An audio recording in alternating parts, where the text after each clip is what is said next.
you've got to dedicate your whole life to becoming a professional, and if you're the hardest worker in the room or in the team, then you've always got a chance.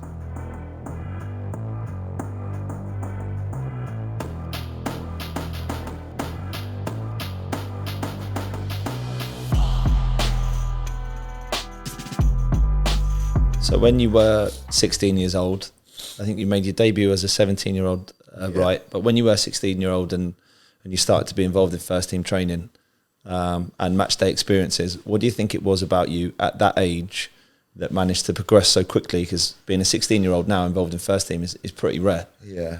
Well, I think obviously I had the ability. Obviously I was like technically like gifted, and I worked hard. To be fair, I remember when I used to train with the first team, the squad back then was really good. Like You're talking about a championship team. Yeah, there's some big players with like a big wage bill, big players that had played in the Premier League most of their lives and stuff. And I remember Herman Hreiderson, he used to like, obviously he was crazy, absolutely crazy. He used to call me the voice, like, because in training, like, I wouldn't shut up. Like, I'd always be wanting the ball and screaming for the ball. And like, obviously I'd to be fair, I didn't really care. Like, when we were training and doing 5-0s and stuff, I'd be screaming at someone to like follow their man, or like left shoulder, right shoulder, things like that. And like that definitely helped, because like he obviously used to give me a bit of stick calling me the voice, but that's sort of what you need when you go up with the first team. You need to show that you've got like a bit of character, and you're not scared to be how you would be if you're with your 16s or your 18s, like you would like your mates. So that definitely helped. But yeah, obviously I started training with them like straight away, which was, I obviously never expected that. Even went away with them. We went to Spain to play Real Betis in the international break in September, because the game got cancelled. It was meant to be pre-season, it got cancelled. So we went over there, and like that was like massive for me. Like, there was like 4 of us that went. I think like 2 first-year pros and Sam Magri, who was a year above me. And that was like being in and around them boys. It was just like mental, like so young, literally 16. I've just come out of school, mate. It was crazy. But yeah, obviously it's hard these days, especially like at the top level to play, and like with like all the academy systems and that now, with the 23s, like they're a bit more protected, and they sort of have to like work their way up. So it's different, definitely different now. You've obviously got long-lasting memories of how Herman Hreiderson treated you in training, but how would you now at your age, still a young man, 26 years old, so I think Hreiderson must have been a bit older. Yeah. But how would you treat a 16-year-old coming to a first-team environment now? I think you've just got to try and welcome him in, like try and give him a bit of stick. I think that's important. I think like you want to have a bit of banter with someone and give him a bit of shit if you have to, because it breaks the ice a little bit, and maybe makes him feel less nervous, I suppose. Because I think that's gone from the game a little bit. Yeah, it's definitely gone from the game. Yeah, but like, it's like when the kid comes up there nervous, and well, some of them aren't nervous these days, because that has changed definitely. Sometimes like kids coming up can, like, they won't be busting their balls, and sometimes you just want to shake them, because they've got such a good opportunity to train with the first team, and that's where you show what you're about. And some of them are just, they're not working 100%, or they don't look like they're working 100% at least. So that can be frustrating, because obviously they've all got a lot of ability, because they're, for Brighton, for instance, say like they're at a Premier League club with in the 23s or whatever, and you just want to half shake them sometimes. But I think just try and welcome him in, make him feel comfortable, and that's it really. Something that you've mentioned already, especially like obviously about your Portsmouth career, is that you started off playing fullback. That when you first were exposed to the first team, it was right back, left back. And I've actually been speaking to a lot of people recently about this, how in youth development and sort of like early teenage or latter teenage years, people don't seem to end up in the position that they do when they're a kid. That for whatever reasons, their strengths and weaknesses become more apparent as they get older and they settle into a certain position. What was it about growing up as a fullback?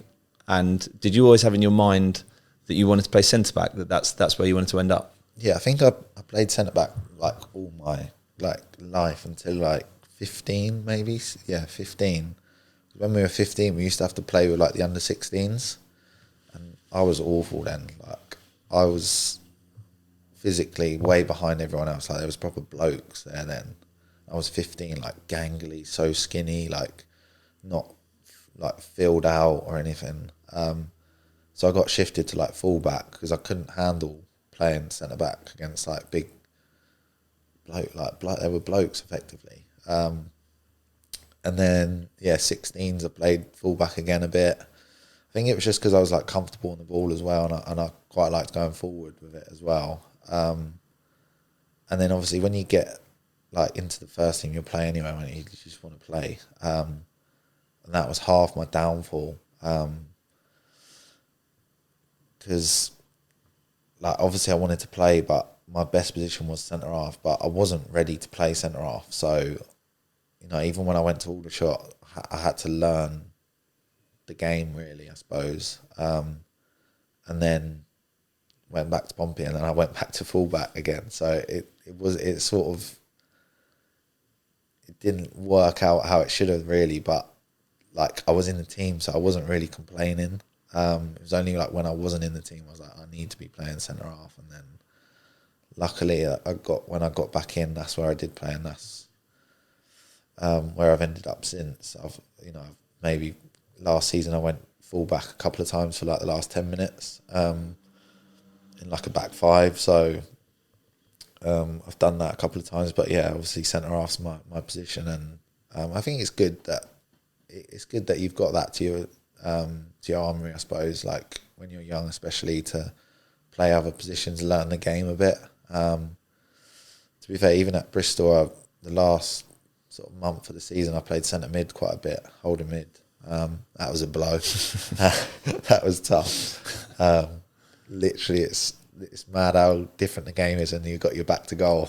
Like when you're getting the ball from the centre half instead of from the keeper, it's crazy. But yeah, it's all to help you really. If you can, play different position, it can help you, but it can also hold you back at the same point because you're not sort of nailed down that one position.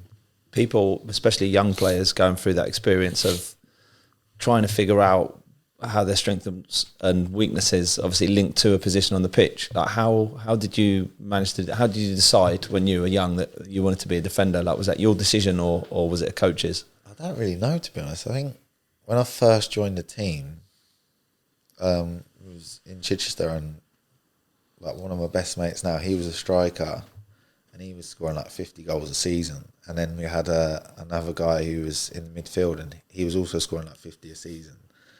And then there was me at the back, so I sort of just fit into that because they were always the ones that were scoring all the goals, and I was the ones that was like feeding them the ball, I suppose.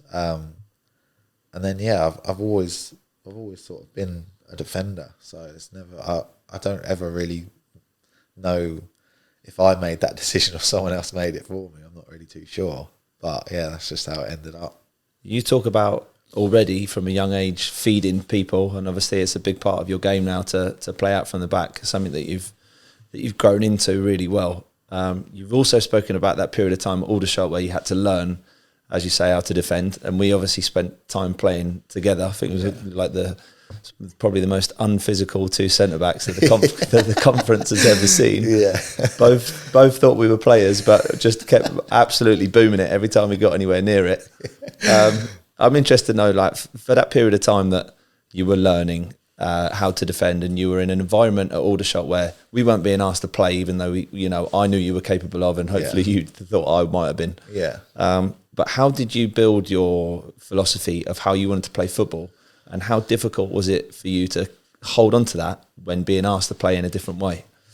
Yeah, it's tough. I think even after that, like obviously when I went from Portsmouth to Ipswich, under Mick McCarthy, obviously they used to want me to like pick and choose when I did it, I suppose. Like if I wanted to go on like a little run, it'd always be like you've got to pick your moments, and you know, if I picked the wrong moment, I'd hear about it. I'd get absolutely battered. But yeah, I think for probably 2 years at Ipswich, like it was more about learning how to defend, I suppose, rather than doing what I'm probably naturally better at, which is bringing the ball out and passing and maybe dribbling with it.